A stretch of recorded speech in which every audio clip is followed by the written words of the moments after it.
Boa noite. Estamos no quarto dia do nosso primeiro Seminário Internacional de Gestão da Energia.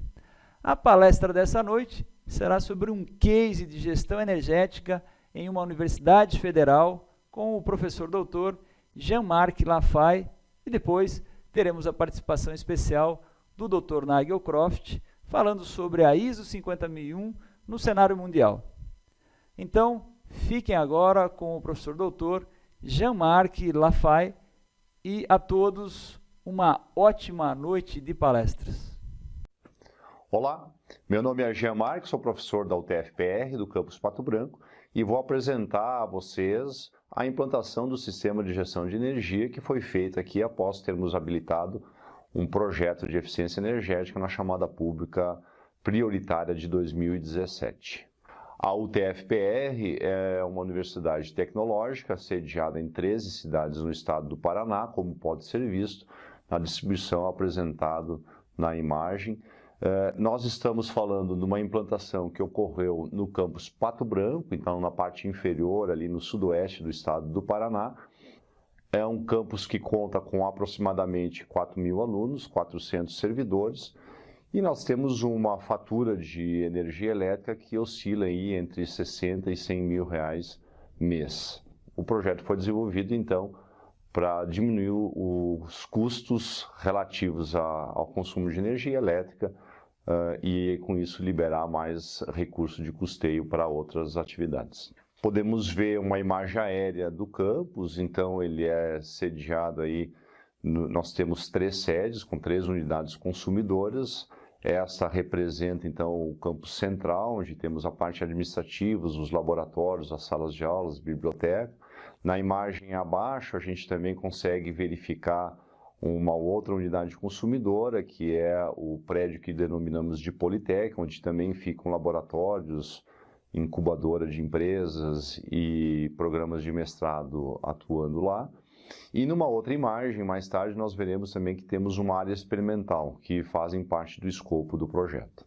A nossa atuação, ela é como uma atuação típica, clássica de uma universidade, ensino, pesquisa e extensão. Então, estamos ali atuando em 3 áreas diferentes, 3 ambientes diferentes, que caracterizam a totalidade de nossas fronteiras, o Politec, a área experimental, uma parte mais agrícola, com experimentos agronômicos, e o campus, onde a maior parte das nossas atividades acabam ocorrendo. Antes do projeto, antes do projeto ser homologado em 2017, nós já tínhamos uma comissão interna de conservação de energia, e essa comissão, ela praticamente fazia o ateste das notas, né, das faturas de energia elétrica, verificava a ultrapassagem da demanda e verificava também o fator de potência. Ficava restrito a isso, mas existia, já era atuante há bastante tempo. Com o projeto, essa comissão continuou existindo, mas a rotina, a dinâmica de trabalho teve que ser drasticamente modificada. Então, o projeto nasceu de uma curiosidade que permeava os ensinos e os estudos dentro do programa de mestrado em Engenharia Elétrica. Várias ações de eficiência energética, tecnologias, energias renováveis vinham sendo estudadas, mas a gente que ficou com uma curiosidade bastante grande de saber como é que o mercado de energia estava realmente, qual era a dinâmica desse mercado.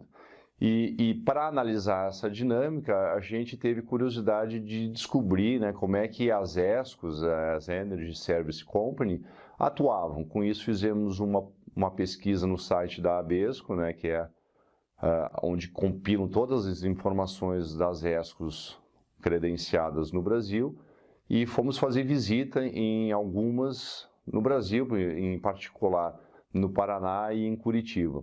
E com isso descobrimos então como é que eram feitas, qual era a dinâmica de trabalho dessas companhias, dessas empresas, e descobrimos que havia um projeto, né, o projeto 3E, comandado aí pelo Ministério de Meio Ambiente e Amazônia Legal, e com isso também soubemos que esse projeto ele visava realmente difundir ações de eficiência energética para se fazer valer dos investimentos que já ocorriam, né, do fundo de reserva, que era obrigação das concessionárias terem regulado pela ANEEL para investir em projetos de eficiência energética. No entanto, não havia tantos projetos de eficiência energética sendo implementados porque se alegava que os projetos não chegavam com qualidade suficiente. Aí uma ação desse ministério foi, bom, se os projetos não chegam com essa qualidade, vamos descobrir a causa. E a causa é que não existiam muitos profissionais formados com o protocolo internacional de medição e verificação de performance de eficiência energética, e aí se decidiu fazer um treinamento gratuito para vários profissionais em todas as regiões do país. Aí, com base nisso e em paralelo com uma chamada pública que acabou sendo lançada pela ANEEL em 2016, convidando as distribuidoras do país inteiro a aderirem a essa chamada prioritária, é que nasceu então o projeto aqui da universidade, e foi um start bem intenso, né, com bastante dificuldades iniciais que foram superadas ao longo disso.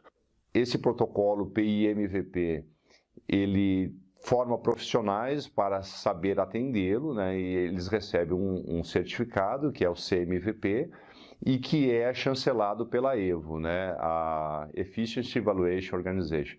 E isso, então, acabou sendo possível que eu participasse desses treinamentos, e hoje, né, integro aí um grupo pequeno no país que tem esse CMVP, e ajudou muito a compreender a complexidade na implantação das diversas frentes que um projeto dessa natureza tem que desenvolver.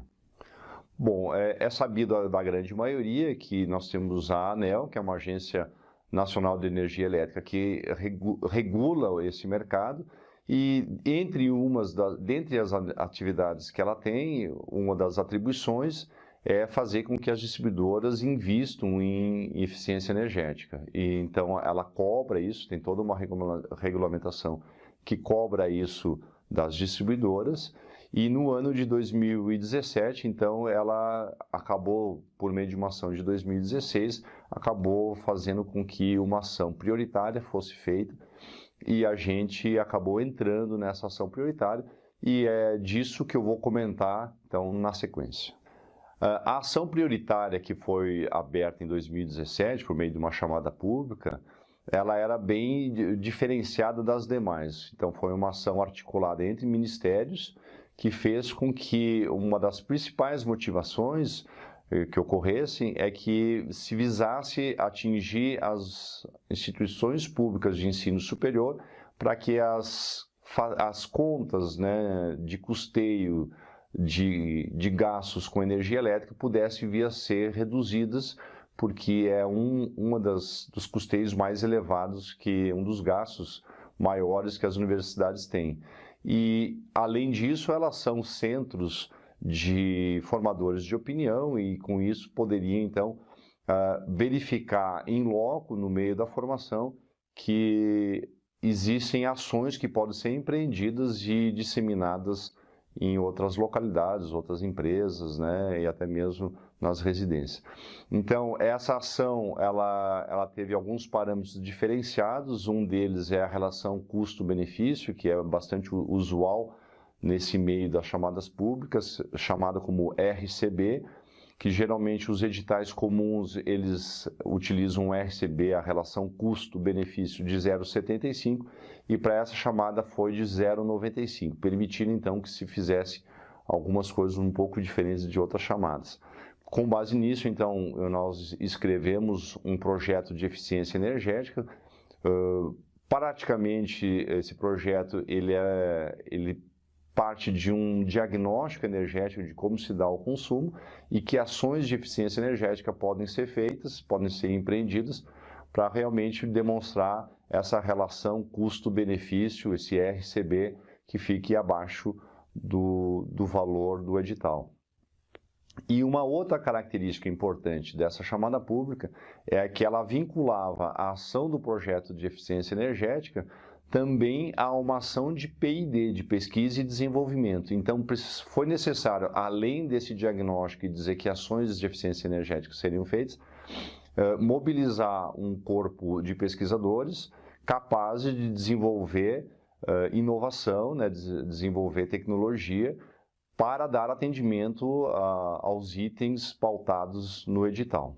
Com isso foram apresentados os dois projetos, o projeto de eficiência energética e o PID, e foi feita a defesa em Brasília, né? Foi feita primeiro a defesa com a Copel, fomos habilitados com a Copel, e depois fomos fazer a defesa em Brasília, onde tinha uma banca representando alguns ministérios, e ao fazer a apresentação, foi notória a percepção que nós tivemos de que, obviamente, as ações de eficiência energética eram bem vistas, mas eles queriam algo que fosse um legado, até foram termos utilizados por eles. O que fica disso para a sociedade, né, para a universidade, com o tempo? Porque a gente sabe que uma tecnologia ela é muito boa, ela é aplicada, mas assim, no fim das contas, não é suficiente, né? Então nós fizemos a apresentação lá e o que nos chamou a atenção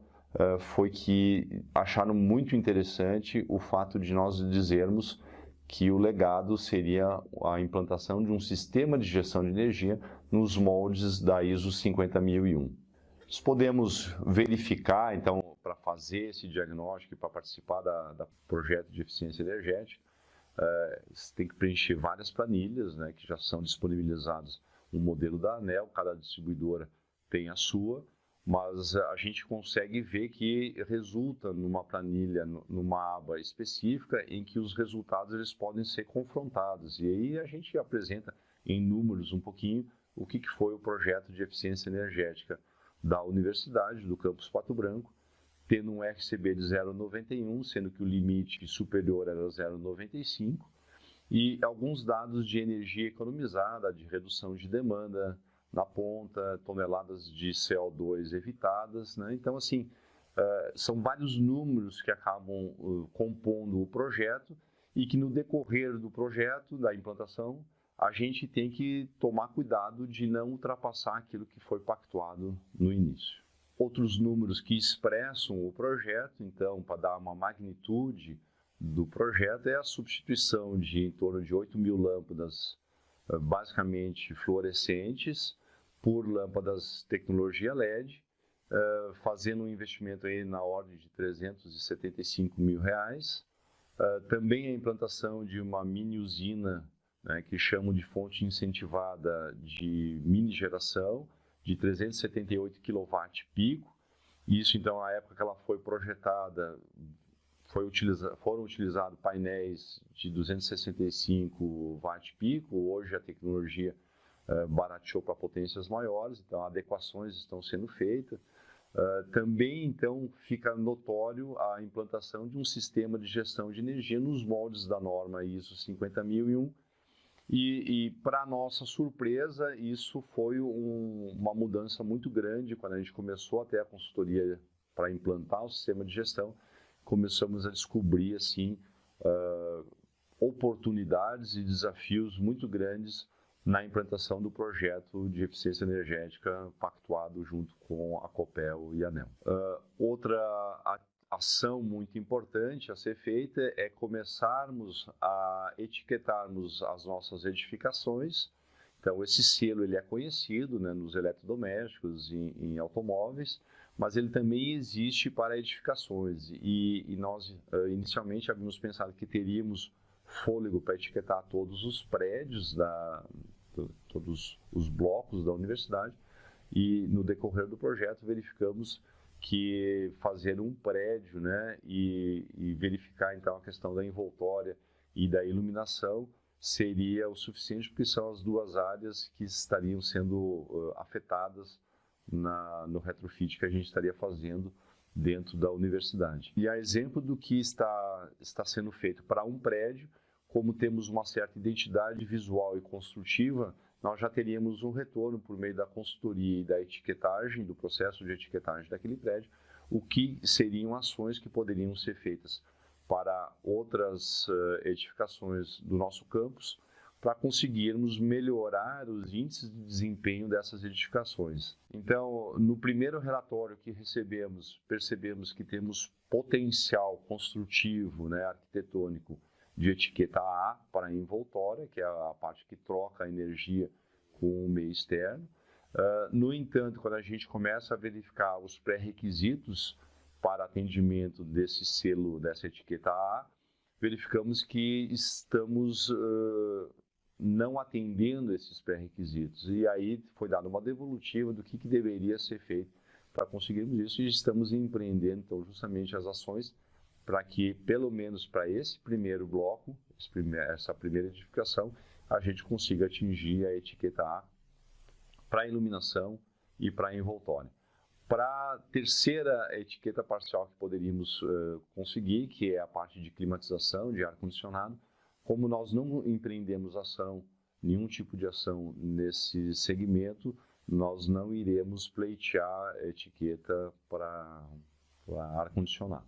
Então, o sistema de gestão de energia foi um desafio que foi posto, então, por meio de uma consultoria, e essa consultoria, então, vem nos apresentando a norma ISO 50001, teve uma modificação, uma atualização em 2018, e a gente começou, então, com um treinamento, com uma sensibilização, e começamos a perceber que algumas ações que estavam previstas no projeto inicialmente, a exemplo de marketing, né, o que divulgar internamente, estava sendo muito fortemente afetado pelo que havíamos sido sensibilizados na ISO 50001. E aí algumas alterações na condução do nosso projeto começaram a ocorrer. Então, como toda norma, né, de qualidade, a gente teve que se adequar em termos de documentação, de estrutura, né, de processos, e isso eu acredito que tenha sido um ganho para justamente atender aquilo que havíamos dito na ANEEL,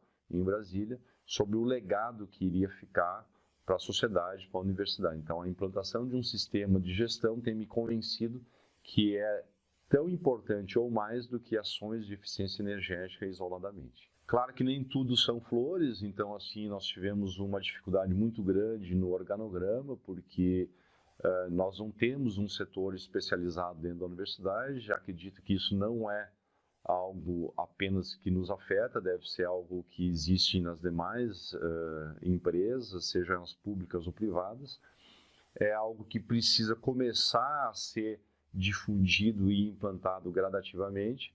E como é que esse novo setor que atua na informalidade inicialmente começa a ser ouvido e como ele começa a se articular com os demais setores para que o trabalho de eficiência energética, de gestão de energia, não fique relegado apenas a esse setor. Ele tem que acabar envolvendo a todos, porque a grande maioria dos profissionais e dos usuários das edificações são usuários de energia, seja ela elétrica ou outras, que isso também foi uma grande surpresa que nós tivemos, porque a gente teve que começar a mapear não somente a energia elétrica, como havíamos feito para participar da chamada pública da Copel, a nossa distribuidora do estado do Paraná, mas também começarmos a verificar os outros consumos de energia que tínhamos em combustíveis fósseis, né, a exemplo do diesel, da gasolina, do álcool, do gás liquefeito de petróleo, e outras fontes isoladas que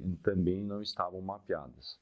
Então, o grande desafio que eu coloco nesse momento é o volume de trabalho inicial que precisa e uma reduzida equipe de trabalho, reduzida em termos de quantitativo, mas também de qualificação, né? A área, o domínio dos termos também não era expressivo. A nossa consultoria, então, foi licitada, participaram empresas do Brasil inteiro e tivemos, então, a participação, a empresa Brizotti acabou vencendo a licitação e tivemos, então, o contato com o Valério, que conduz as consultorias e tem nos acompanhado, então, aí já há praticamente um ano nessa nossa implantação do projeto, que se confunde muito agora, o projeto de eficiência energética que estamos implantando para a Copel se confunde muito com a implantação do sistema de gestão de energia, porque as metas, os objetivos de ambos nessa fase são muito similares. Então, uma das primeiras coisas que nós percebemos, né, que precisaríamos ter por meio da consultoria é ter uma política energética bem estabelecida. Então, a nossa ideia, por sermos uma universidade, é passarmos a ser um centro de referência para universalizar, disseminar esse conceito de gestão de energia e de eficiência energética. Também percebemos que não podemos mais comprar e utilizar equipamentos, né? Isso aprendemos com o próprio projeto, na parte de inutilização das lâmpadas que serão substituídas.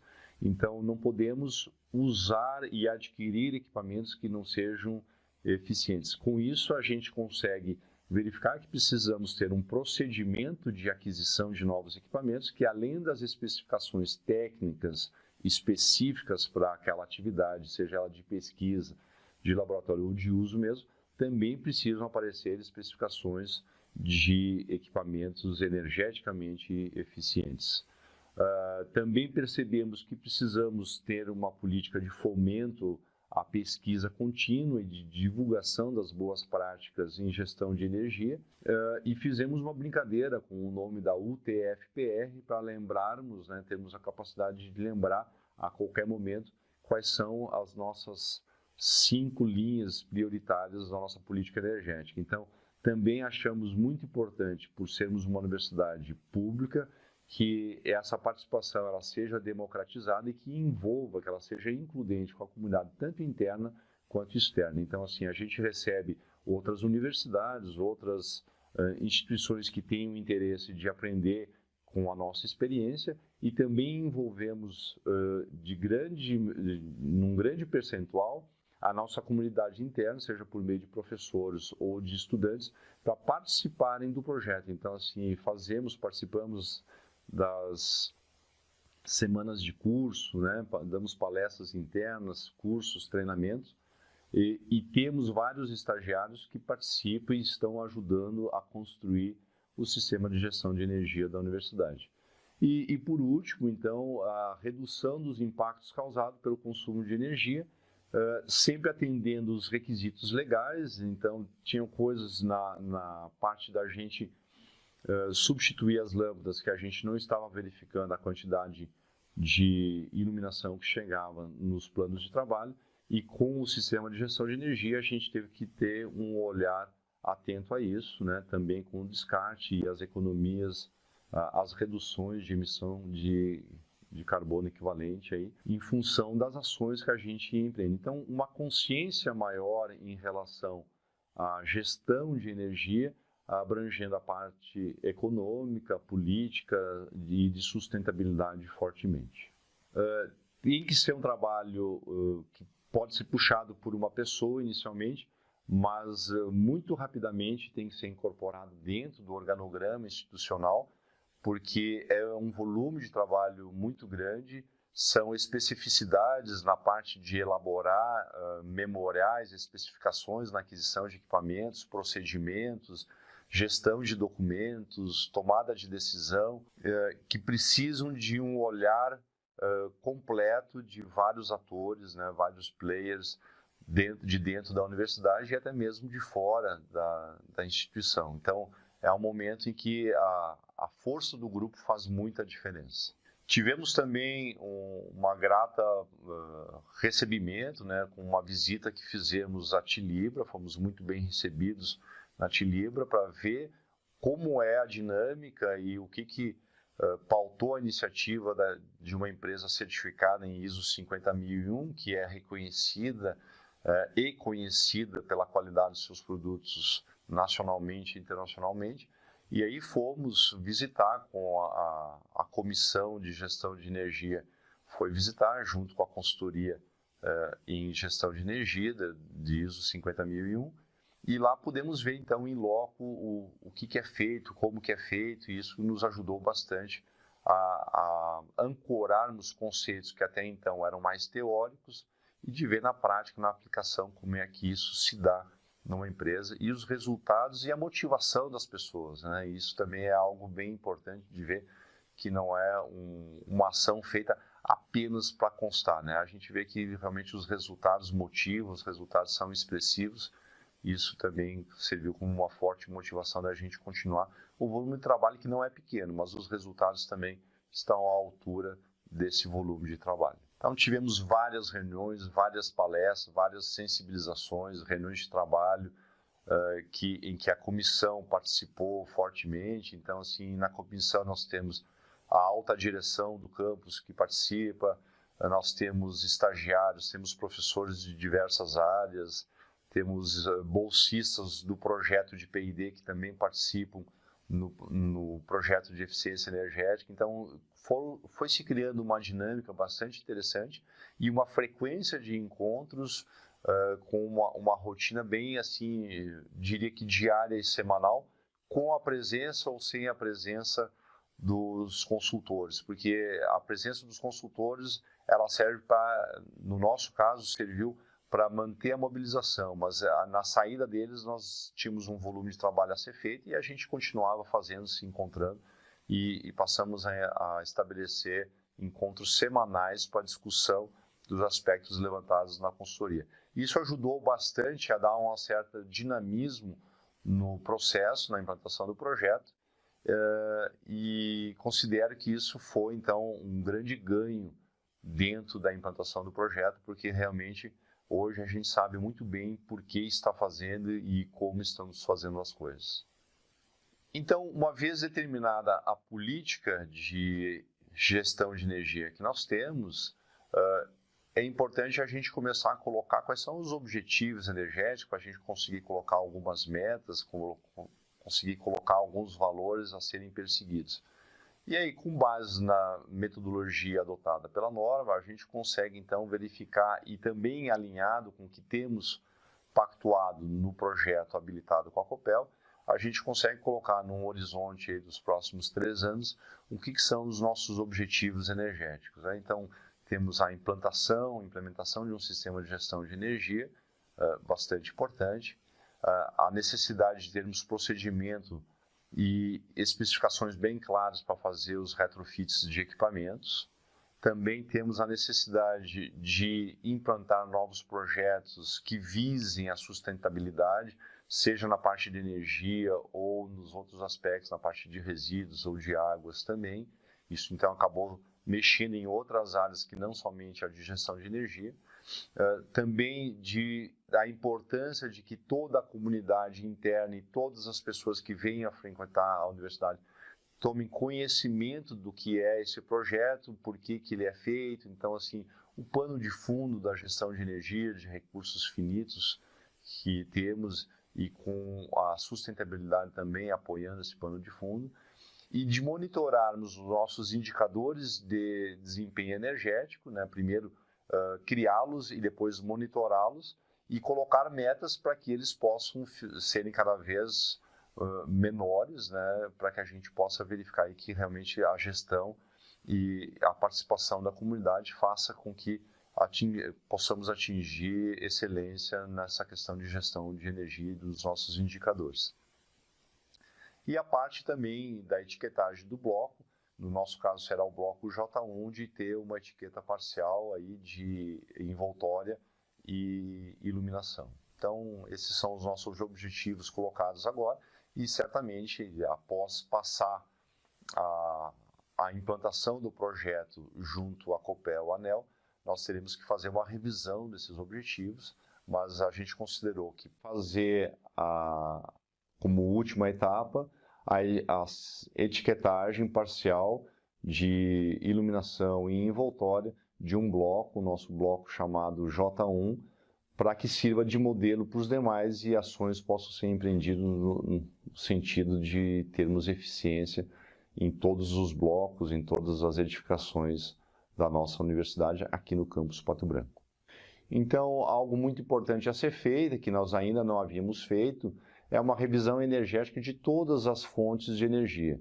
Então, nós havíamos feito da parte de consumo de energia elétrica, mas não sabíamos como é que estava a nossa participação nas demais fontes de energia. E aí a gente viu que tinha realmente um uso expressivo da energia elétrica, né, com 78%, e também depois vimos que o GLP, em função do nosso restaurante universitário, acaba sendo uma fonte também bastante utilizada, seguida aí da gasolina e do óleo diesel e, por último, ainda um resíduo ali na parte do etanol. Quando apresentamos o projeto na fase de habilitação, tivemos que fazer um diagnóstico energético e lá apareceu que 57% do nosso consumo de energia elétrica era devido à iluminação. Então, realmente, uma ação de eficiência energética voltada para a iluminação parecia fazer bastante sentido, ainda mais que o que usávamos eram fluorescentes, substituindo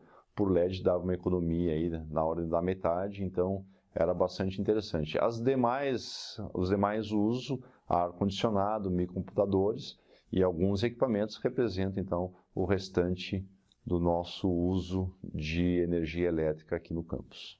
Uma exigência do edital, da chamada pública, né, e de todas as chamadas públicas com recursos aportados para fazer eficiência energética, é que se faça realmente medição e verificação. Então, tanto na linha de base, que é antes de você começar a fazer as substituições, as ações de eficiência energética, e depois medições feitas posteriormente, né, no período de determinação da economia. Então, isso segue o fluxograma do Protocolo Internacional de Medição e Verificação de Performance, como é apresentado ali. Então, tem que ter uma empresa que tem equipamentos calibrados, a taxa de amostragem tem que ser com cálculos estatísticos de variância, né, e de desvio padrão pré-estabelecidos e comprovados, e esses relatórios depois são apresentados, no nosso caso, à Copel, e após aprovado a gente receber a autorização para seguir adiante na contratação dos equipamentos e dos outros serviços. Então essa é a etapa principal que tem que ser feita, porque é a que vai corroborar os resultados que foram elencados no diagnóstico energético, mas não foram devidamente comprovados ainda. E essa parte de medição, ela é a que vai conseguir dar essa comprovação daquilo que tinha sido apontado anteriormente. Como nós iríamos fazer modificações no campus inteiro e surgiu uma certa polêmica em relação à parte de lâmpadas, é um universo de 8.000 lâmpadas, qual temperatura de cor? A potência já estava definida, mas e qual que é a temperatura de cor ideal? Então, havia um grupo que defendia 4.000 Kelvin, outro que defendia 6.000 Kelvin, pela relação que isso acaba ocasionando com o usuário. Então, luzes mais amareladas, com temperaturas mais baixas, tendem a deixar um ambiente mais confortável. E cores e temperaturas mais elevadas tendem a deixar a pessoa mais desperta. Então, assim, claro que no ambiente, a gente não quer, no ambiente universitário, a gente não quer um desconforto, queremos estar despertados, mas não queríamos um nível de estresse elevado. Então, ficamos nessa dúvida. Para isso, então, fizemos uma pesquisa de opinião, substituímos duas salas, uma com 4.000, outra com 6.000 Kelvin, e fizemos uma pesquisa de opinião e as pessoas acabaram tendo uma certa divisão, mas a de 6.000 Kelvin foi a vencedora, e já era a temperatura de cor que havíamos decidido para laboratórios, corredores e setores administrativos, então passou a ser padronizado, uniformizado para todo o campus. Também pode-se ver a medição feita então de vários circuitos, né, de iluminação, por meio de medição de corrente, tensão, né, e todos os parâmetros na quantidade de amostras que são necessárias para termos a representatividade estatística que o método previsto no PI-MVP exige. Também fizemos atendimento das normas, né, do grau de atendimento de iluminância dos ambientes, né, então foi feito, seguindo uma norma, a verificação da iluminação de todos os ambientes da universidade, antes de qualquer ação de eficiência energética. Na sequência, também acabamos usando o software Dialux para fazer a validação desses dados. Então, hoje nós temos os dados medidos que batem com os dados da simulação do Dialux. E também aproveitamos que já havíamos feito isso no Dialux com as lâmpadas atuais e colocamos com as lâmpadas futuras, para ver se teríamos o atendimento dos requisitos legais de iluminação previstos em norma.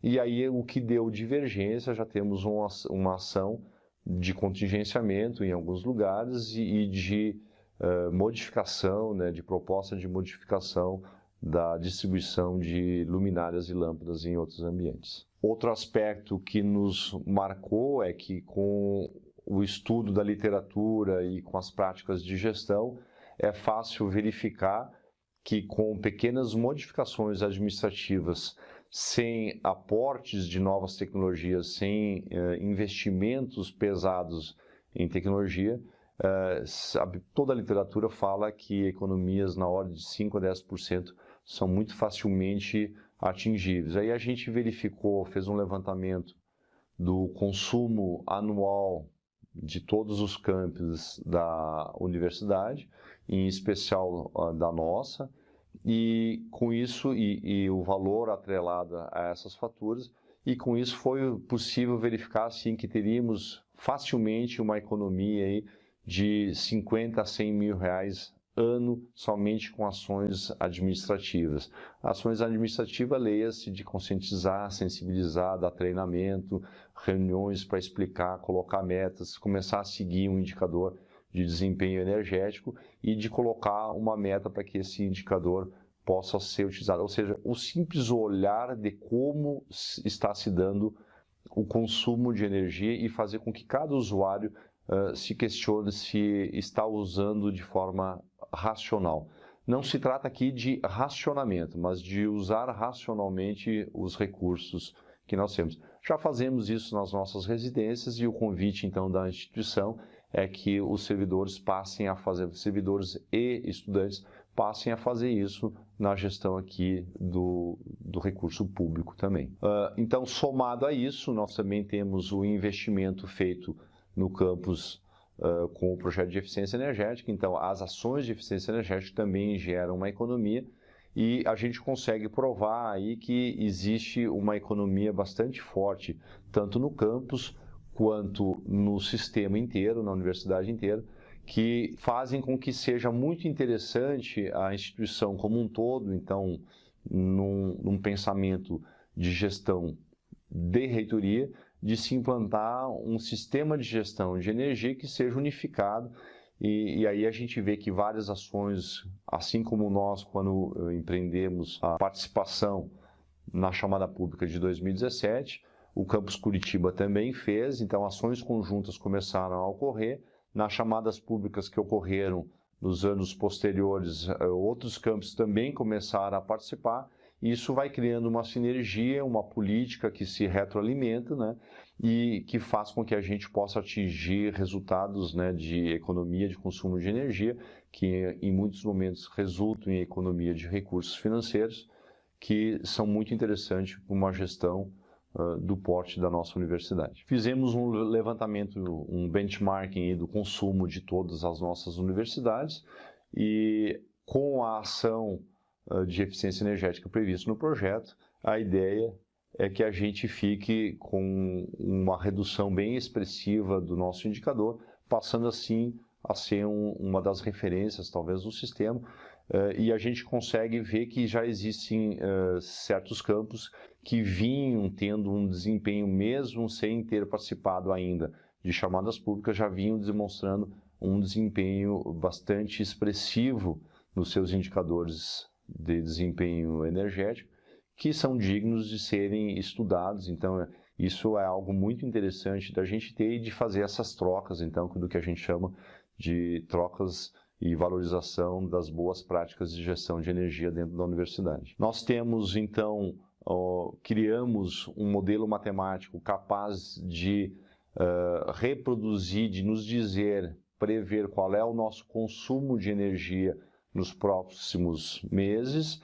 Para isso, nós identificamos duas variáveis independentes, né? A variável independente são dias letivos e graus dias de aquecimento ou graus dias de refrigeração, e com isso a gente consegue um ajuste na curva, tanto é que ali só aparece uma curva vermelha, mas na realidade é uma curva que está sobreposta, ela está muito bem ajustada à outra, e a partir do momento que nós vamos ter uma ação de eficiência energética, essas curvas vão se distanciar e a distância entre elas é a expressão da nossa economia, certo? Então a gente vê um distanciamento na primeira ação de eficiência energética que está sendo implantada, que é a substituição das lâmpadas, e depois um distanciamento maior quando fazemos a implantação da usina de mini geração fotovoltaica de 378 kW-peak, dá um distanciamento maior, e a nossa conta de energia, que eu girava em torno de 80 mil, vai girar em torno de uns 20, 30 mil reais mês. Uma das formas que identificamos de manter a comunidade com a gente é deixar um canal de comunicação permanente, além, obviamente, de vir conversar diretamente com os membros da Comissão de Gestão de Energia, mas também, isso a gente viu na Tilibra, que é bem interessante, que as pessoas da comunidade possam se expressar, seja anonimamente ou colocando seu nome, e colocando algumas não conformidades observadas, que a gente possa, então, planilhar e priorizar o atendimento dessas ações identificadas pela comunidade. Bom, em resumo, eu tenho a agradecer enormemente as ações do governo federal, por meio da ANEEL, também por meio da nossa concessionária no estado do Paraná, da Copel, todo o envolvimento da alta direção do campus e também os esforços feitos pela reitoria, e também um agradecimento especial ao Valério da Brizort, que nos conseguiu colocar num nível de especialidade maior do que aquele que a gente previa no início do projeto. Espero que possa ter ajudado, me coloco à disposição de cada um de vocês para dirimir eventuais dúvidas que possam ficar, e a universidade está aberta para recebê-los a hora que vocês quiserem, seja presencialmente ou à distância. Muito obrigado, um forte abraço, fiquem bem.